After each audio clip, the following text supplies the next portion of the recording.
On a vécu un week-end plein de rebondissements. Littéralement. Bonjour et bienvenue dans un nouvel épisode de Chili TV. Ici ça drive, épisode 3. Oui monsieur, oui madame. Là, on vient d'assister à un week-end, comment dirais-je, un week-end agité. Mais ne perdons pas de temps. Rentrons dans le vif du sujet. Ce week-end, on s'est retrouvé sur le circuit de Jeddah. Sur un circuit que je n'apprécie pas particulièrement pour des raisons de sécurité des pilotes. Enfin, moi personnellement, je trouve que c'est un circuit qui est dangereux, tu vois, avec des murs qui sont vraiment proches les uns des autres. Et prendre des voitures pour aller à cette vitesse avec des murs qui sont aussi proches des voitures, franchement, moi je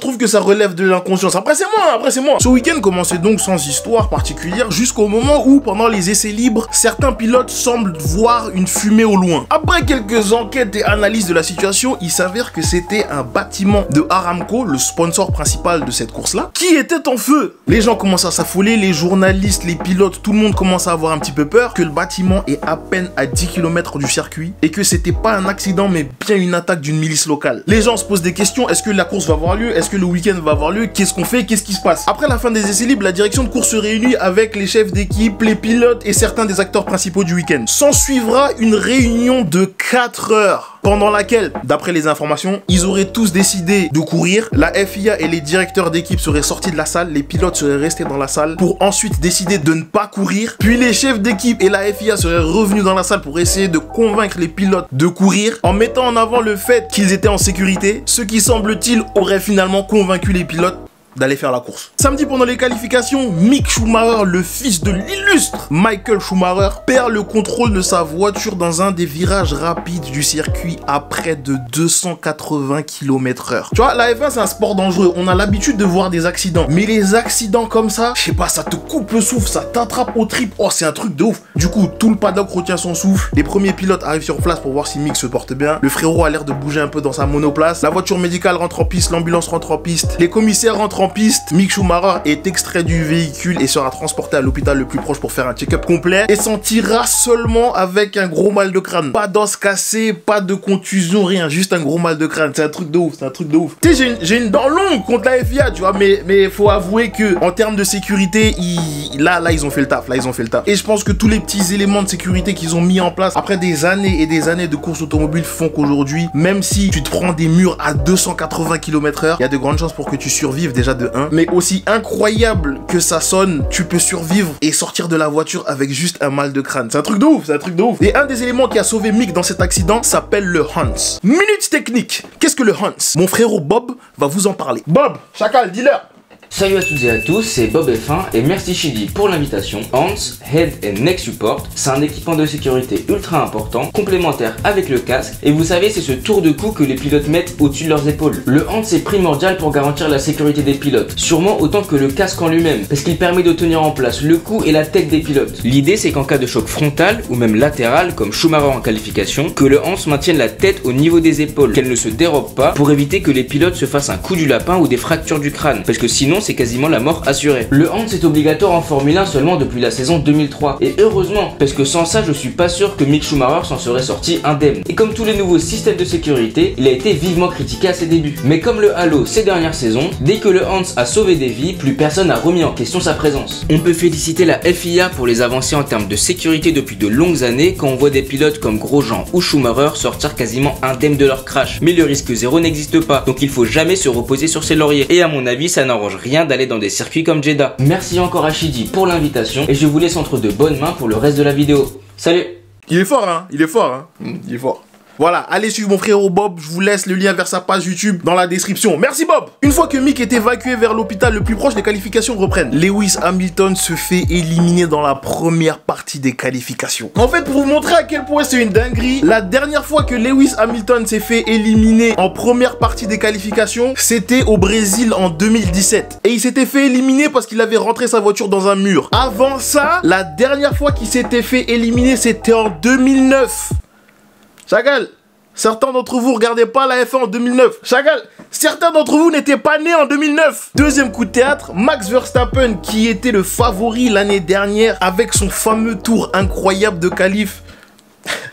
qu'il n'a pas fini d'ailleurs, se retrouve 4ème avec une pole position arrachée par son coéquipier Sergio Pérez. Les Ferrari qui semblent toujours être dans les bons plans partent 2ème et 3ème. Dimanche arrive, Mick Schumacher ne court pas. Pour des raisons financières, le budget de cette année étant limité, Haas a décidé de ne pas le faire courir au cas où il aurait un autre accident. Il n'aurait pas le budget pour faire courir d'autres voitures pour les courses suivantes. Yuki Tsunoda, fierté du Japon, semble avoir un problème moteur et arrête sa voiture pendant le tour de formation. Et on se retrouve au départ de la course avec 18 voitures sur la grille. Le départ donné, Sergio Pérez couvre l'intérieur, Max Verstappen se jette à l'intérieur de Carlos Sainz. Max Verstappen prend la 3ème position, Sergio Pérez reste en tête et les Ferrari sont 2ème et 4ème. Derrière, pas grand chose à signaler et tant mieux parce que sur un circuit comme ça aussi serré, tu t'attends à ce qu'il y ait un truc de ouf et là, il s'est rien passé de ouf. 3ème tour, Russell dépasse Ocon et Ocon se retrouve devant Alonso et s'ensuit une bataille fratricide entre Fernando Alonso et Esteban Ocon sur genre 5-6 tours. Franchement, c'était incroyable. À plusieurs moments, j'ai cru qu'ils allaient casser leur voiture, qu'ils allaient rentrer dedans. Chapeau, un combat de titans. Si j'étais leur chef d'équipe, je serais en train de transpirer. Et d'ailleurs, on avait quelques images pendant la course où ça filmait leur garage.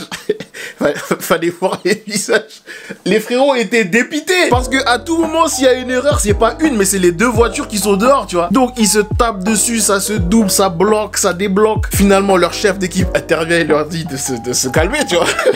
Et les choses baissent un peu d'intensité, tu vois. 15ème tour, Sergio Pérez rentre au stand et Charles Leclerc, qui est juste derrière lui, décide de faire le contraire de sa stratégie et de ne pas rentrer au stand. Du coup, là on se dit, ah ouais, là ça va être chaud, là. Là, Leclerc, il va devoir bombarder pour faire un tour de ouf pour pouvoir rentrer au stand et ressortir avant que Sergio Pérez ne soit revenu. Et là, Nicolas Latifi de chez Williams se prend un mur et fait sortir la safety car. Là, si vous suivez la F1 déjà l'année dernière, vous avez ressenti le PTSD que moi j'ai ressenti quand j'ai entendu Nicolas Latifi et safety car dans la même phrase. Quand Lewis Hamilton s'est fait voler sa 8ème couronne l'année dernière, à Abu Dhabi, le pilote en question qui était la cause de la sortie de la safety car était encore une fois Nicolas Latifi qui a rentré son véhicule dans un mur. D'où le PTSD qu'on a ressenti quand Nicolas Latifi a rentré sa voiture dans le mur pendant ce Grand Prix. Latifi étant dans le mur, la safety car sort, les voitures ralentissent, ce qui laisse le temps à certains pilotes devant Sergio Pérez de faire leur pit stop et de ressortir devant lui. Charles Leclerc se retrouve donc premier, Max Verstappen se retrouve 2ème et Pérez forcera un tout petit peu la sortie des stands pour pouvoir se retrouver 3ème, mais finira par rendre la place pour pas se prendre une pénalité. La safety car fait son tour et on se retrouve encore une fois comme la semaine dernière avec un redémarrage Charles Leclerc contre Max Verstappen. Leclerc il chauffe ses pneus, avance, ça freine, ça freine, ça avance, ça freine, ça freine. Verstappen il est juste à côté, il chauffe ses pneus, ça avance, ça freine, ça freine, ça avance, ça freine, ça freine. Leclerc le tasse à l'extérieur du virage bien comme il faut. Et là Leclerc il repart. Le redémarrage est impeccable. Dans le peloton, c'est en train de se bagarrer comme pas possible. Russell est 5ème, Hamilton est 6ème. Hamilton et Magnussen, contrairement aux autres, sont pas allés au stand. Du coup, ils sont sur des pneus qui sont très âgés. Mais malgré tout ça, les frérots sont en train de tenir la cadence. Charles Leclerc, lui, il est devant, il tient le navire comme il faut. Max Verstappen est derrière, en train de se plaindre de chaque fait et geste de travers de Charles Leclerc. Pendant ce temps-là, on dirait qu'il va y avoir une grosse bataille entre Alonso et Magnussen. Mais au tour 36, Alonso commence à ralentir et on entend à la radio qu'il a un problème moteur. Et comme si c'était pas suffisant, juste après, Daniel Ricciardo, à son tour, perd son moteur. Et comme si c'était toujours pas suffisant, Valtteri Bottas rentre au stand et perd aussi son moteur. 3 abandons d'un coup. La virtual safety car est activée. Du coup, Kevin Magnussen, qui avait pas encore changé ses pneus, réussit à rentrer au stand pour changer ses pneus. Lewis Hamilton, en revanche, étant donné que les voitures de Ricciardo et de Alonso se sont arrêtées à l'entrée de la voie des stands, il semblerait que Mercedes se dit que la direction de course va forcément fermer la ligne des stands pour pouvoir sortir les voitures en toute sécurité. Donc, ils disent à Lewis de rentrer au stand. Sauf que Hamilton a déjà dépassé l'entrée des stands et est déjà dans la ligne droite. Trop tard. Et juste après, la direction de course, effectivement, annonce que la ligne des stands est fermée. Lewis Hamilton ne peut pas changer ses pneus, alors qu'ils ont déjà 37 tours. Encore un petit PTSD d'Abu Dhabi, je vais pas vous mentir. Tour 42, la course reprend et le peloton se retrouve un peu plus serré. Et là, la bataille entre Leclerc et Verstappen reprend. Avant-dernière ligne droite du circuit, Verstappen ouvre son DRS, se décale et dépasse Leclerc. Ça commence. Ligne droite des stands, Leclerc qui est derrière Verstappen ouvre à son tour son DRS et redépasse Verstappen. Ça chauffe, ça chauffe, ça chauffe. On refait un tour. Et là, avant-dernière ligne droite, Verstappen, qui avait dépassé Charles Leclerc le tour d'avant à ce même endroit, décide de pas le dépasser pour rester derrière lui et avoir le DRS dans la prochaine ligne droite. Faut savoir que pour utiliser le DRS, faut que tu sois à moins d'une seconde derrière la voiture qui te précède avant de traverser la ligne de détection du DRS, tu vois. Sauf que Charles Leclerc, il a vu clair dans son jeu, tu vois. Et là, Charles Leclerc, il freine pour pouvoir justement prendre le DRS et redépasser Verstappen dans la prochaine ligne droite. Sauf que Verstappen, il a vu Leclerc freiner et Verstappen, il freine à son tour. Gars, les frérots ont freiné avec les pieds, les orteils, les chevilles, les genoux, tout. Carrément, les deux ont bloqué les pneus dans un nuage de fumée tellement le freinage était intense. Leclerc, après avoir freiné et capté que Verstappen a freiné à son tour, décide de redémarrer en trombe. Et Verstappen, derrière, malgré le fait qu'il ait eu le DRS, arrive pas à le dépasser à la fin de la ligne droite. Eh, c'est chaud, c'est chaud, c'est chaud. On refait un tour. Avant-dernière ligne droite du circuit. Leclerc est devant, Verstappen est derrière. Et là, Verstappen, comme il a enfin compris comment ça fonctionne, décide de rester en retrait pour pouvoir avoir le DRS et dépasser Leclerc dans la ligne droite des stands. Leclerc prend le virage, Verstappen prend le virage, Verstappen active son DRS et arrive finalement à dépasser Leclerc avant le premier virage. Franchement, c'était pas une bataille sur 10, 15, 20, 25 tours, mais le peu de tours qu'on a eu, c'était incroyable, c'était incroyable. Là maintenant, on est à 2-3 tours de la fin. C'est chaud, c'est chaud, c'est chaud, c'est chaud. Qui va gagner, frère? On met la table parce que là, on va manger, tu vois. Hélas, hélas, on a crevé de faim, on a crevé de faim. Alex Albon, qui était en bataille avec Lance Stroll, tente un dépassement de loin. C'est, disons, Lance Stroll, il est à Paris, vers Châtelet. Alex Albon, il a commencé le dépassement de Fontainebleau, dans le 77, loin.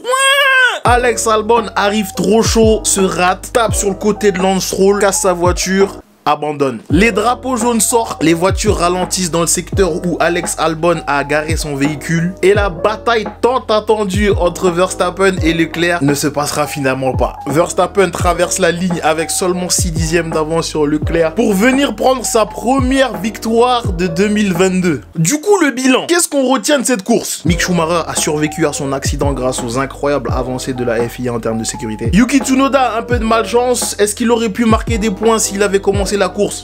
On saura jamais. Nicolas Latifi, tu sais, je vais pas être mauvaise langue, tu vois, je vais pas être mauvaise langue et... Tu sais quoi, on va juste pas en parler, on va juste lui décerner le trophée du cirque, parce qu'il nous a offert du spectacle pendant cette course, hein. Daniel Ricciardo, un peu de malchance, est-ce qu'il aurait fini dans les points? Je sais pas. Mais en tout cas, la McLaren a l'air d'un peu mieux fonctionner que la semaine dernière. Fernando Alonso aurait sûrement fini dans les points s'il n'avait pas eu son problème de fiabilité. Valtteri Bottas, pareil, je pense, il était là, tu vois, il était là. Khalif, il a réussi à se hisser dans le top 10 pour la 103e fois consécutive dans une voiture qui n'est pas une Mercedes pour les deux dernières.